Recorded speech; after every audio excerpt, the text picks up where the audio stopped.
Noragoaz euskalduntasun honekin, hori du izenburua, nire liburu berriak.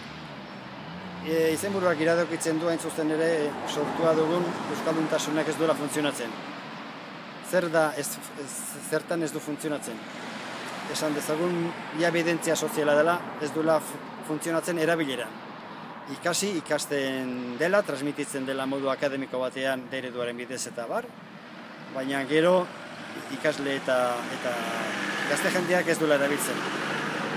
Beraz, euskalduntasun berri bat proposatzen dut, euskalduntasun nazionala deitu dizeok eguna, zeren eta oraingo euskalduntasuna honek ez dauka, esan dezagun ez dauka eduki edo mami edo zentzu nazionalik, gehiago da euskalduntasun diglosiko, etnokultural bat, etniko bat, regional bat, alberaz, hizkuntzaren prestigio eta estatusa bermatzen ez duen euskalduntasun bada, eta horrek hiztunengan izugarreko eragina dauka.